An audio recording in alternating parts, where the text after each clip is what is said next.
This is going to be a look at some of Rashod Bateman's route tree and performance as an X-receiver for the Baltimore Ravens in 2021. Of course, we know he missed the first 5 or 6 games of the season, missed a lot of practice time early on.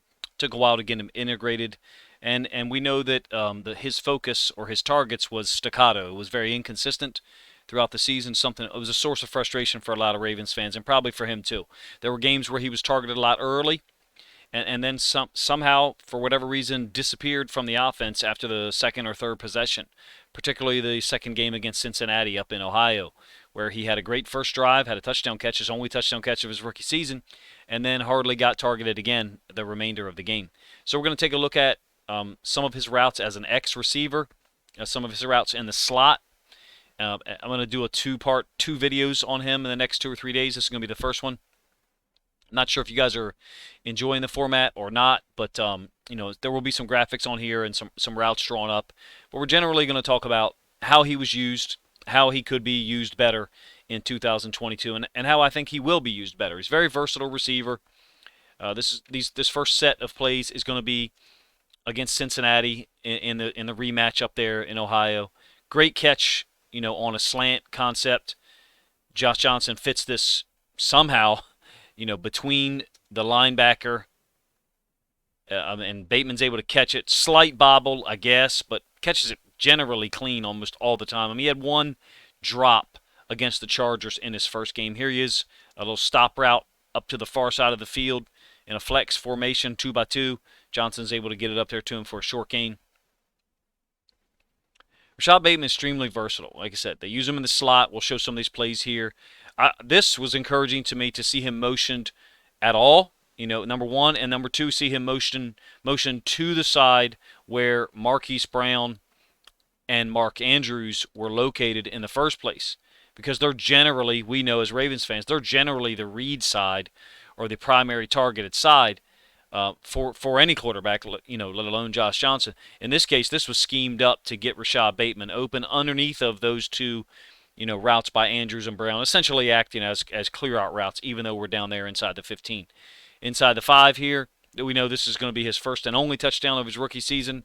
I think he's going to blow that away in 2022. There is no reason why Rashod Bateman can't come in here and have 6, 8, 10 touchdowns next year. All the talent in the world, all the savvy and intelligence as a receiver that he has, great hands, will be motivated, I am sure, to try to make an impact, for this football team, more so than he did this past season. Here he is against the Vikings, down as the Z off the line, and this is this unbelievable catch that he has. That's one-handed. We're gonna let it run from the All-22 a couple of times. You've probably seen it if you're a Ravens fan by now. If you haven't, you should have. It's sick. Lamar's targeting him over the middle 3 times in this game. I think we've got 2 of them in this video. He's off screen to the left here. One-handed catch. We'll stop it. Just fantastic ball skills. Confidence to be able to even try to do something like that, let alone execute it, right?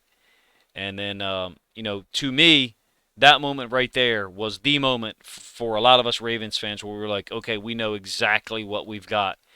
He had 46 catches in a season where he missed 5 or 6 games. You guys can correct me there in the comment section, where he also was not targeted for large stretches of certain games. 46 catches, 62 targets, only 11 yards per catch for a guy who, as a sophomore in college, I think he was like 21 yards per catch, 11 TDs.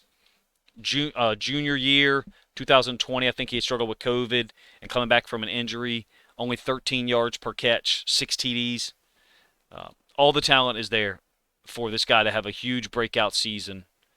With him there for an entire year, healthy and motivated, Lamar along with Marquise Brown and Mark Andrews, the sky's the limit, if you ask me. They're using Mark Andrews' gravity here. He's got all the attention of this inside backer, number 54, I think it's Kendricks.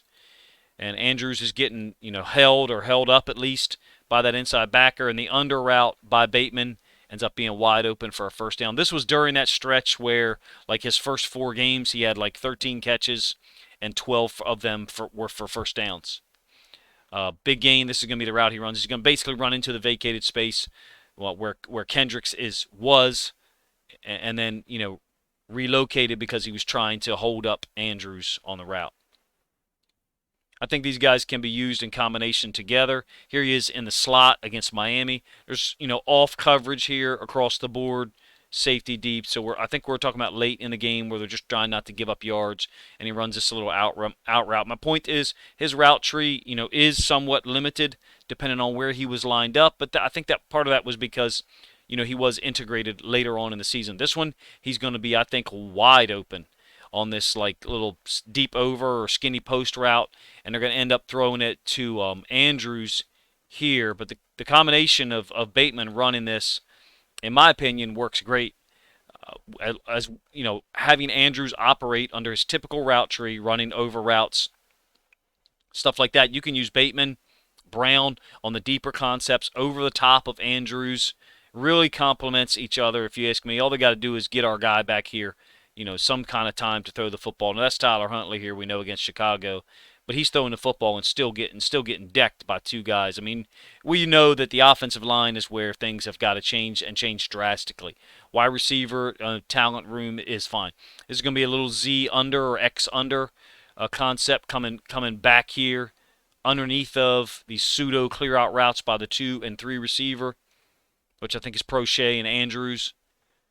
And Bateman's able to make people miss. I mean, he didn't take anything to the house after making people miss this year, but he did have multiple times, one against the Chargers, one against the Dolphins, and that one I showed you there, where he's able to make people miss. Against the Vikings here, down here as the X, this is the snag concept that he's run repeatedly in 2021. Sometimes it was an RPO with a guy running out into the flats here, typically Marquise Brown. In this case, it's interesting. This formation out of empty, we ran this consistently this year. This is not a mistake that Bateman and Andrews are running this close together. Maybe Andrews is a little closer than he should be because he's trying to avoid the linebacker, and you'll see what I mean here in a moment. They end up right next to each other. Tough catch by Bateman, and he's going to get hit by this recovering DB the instant he catches the football, and he holds on. So let's rewind it back, and we'll see. Check out Andrews this time on his route. I think he's trying to get away from the inside backer, trying to redirect him, and that's how they end up so close together, which Ravens fans have identified as a weakness of Greg Roman's scheme. Yeah, we should not be this close together when the ball is being thrown, to a guy who's facing the quarterback, and there's someone else whose back is to the quarterback. Maybe he would be the second part in the progression if this corner bites up on it. So that could be the case. Snag flat is something I'm familiar with. A snag with an over route running right at the snag concept is not something I'm used to. Similar concept here against the Chargers. I think you're going to get motion by Marquise Brown out into the flats, and we're going to target Bateman on the little snag concept, or really it's just a hook between the hash and the top of the numbers. He's excellent at that, making catches and then getting hit. This one he makes one, if not two guys miss. You got the back on the same side as the Twins, and he's going to cross face, so I call it an RPO. But in any case, Bateman's running the stop route. Marquise Brown is running the little slant route. They bring the outside backer off the edge. Bateman makes the first guy miss, kind of makes the second guy miss, and ends up getting the first down on a 1st and 10. Pretty cool gain, if you ask me. You guys tell me how impressed you are with Bateman. I think he's the real deal. I think you could be looking at 80 catches next year and 8 to 10 touchdowns.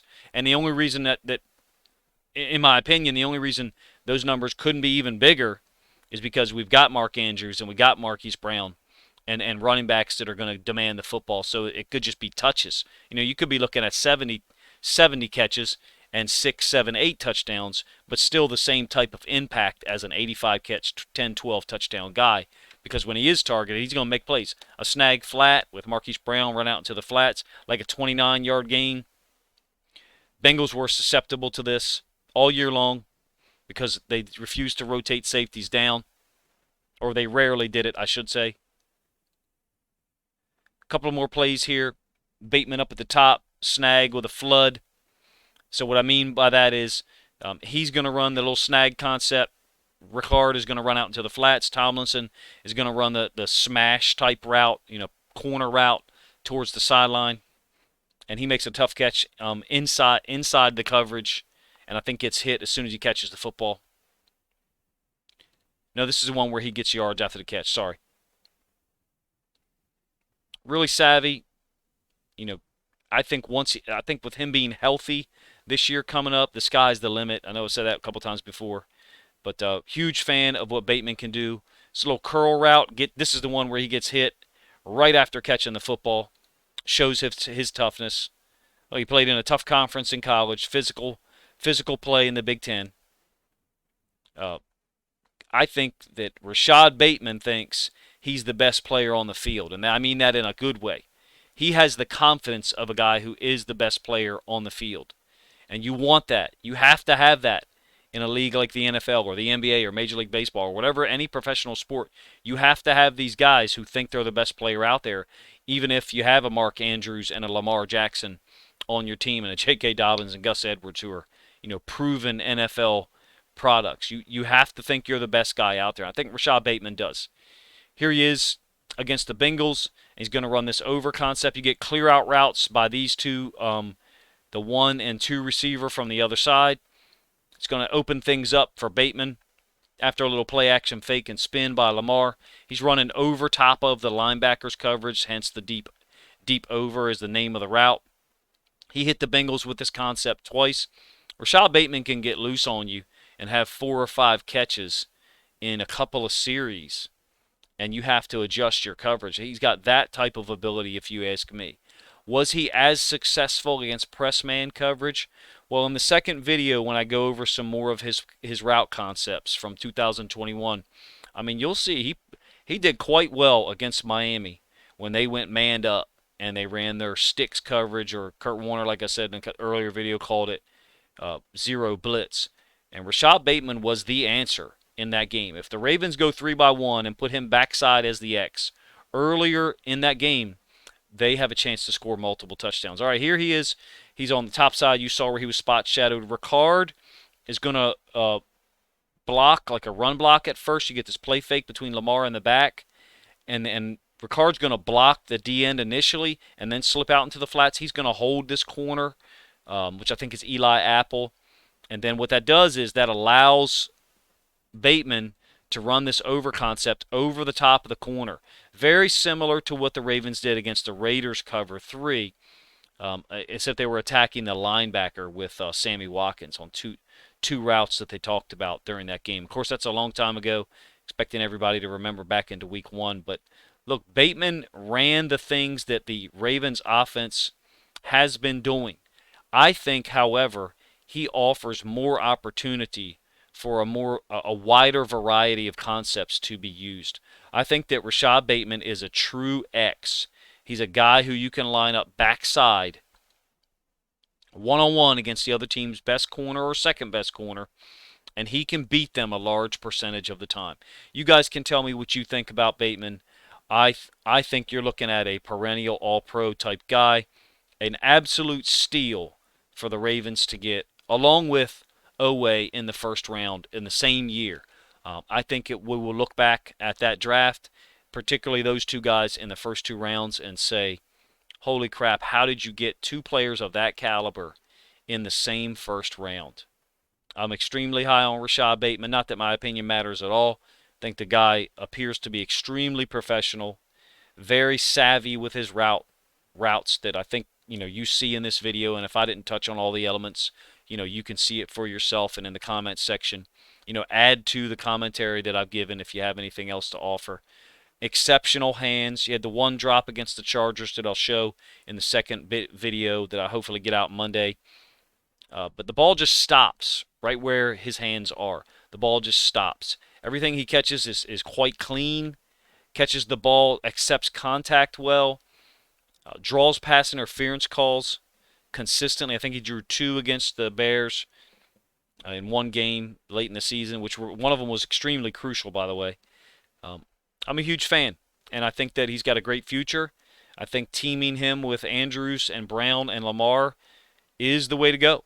And so that means that you're probably talking about 11 personnel stuff than the Ravens have run in the past. So that means some continued involvement in the offense, obviously. I thought There were steps taken in that regard early and the midseason in 2021 before the offense slid backwards clearly in terms of points per game. Let me know what you guys think of my video breakdown, my film study of Rashod Bateman, what you think of his potential, and how I can move the videos on this channel forward to improve the product.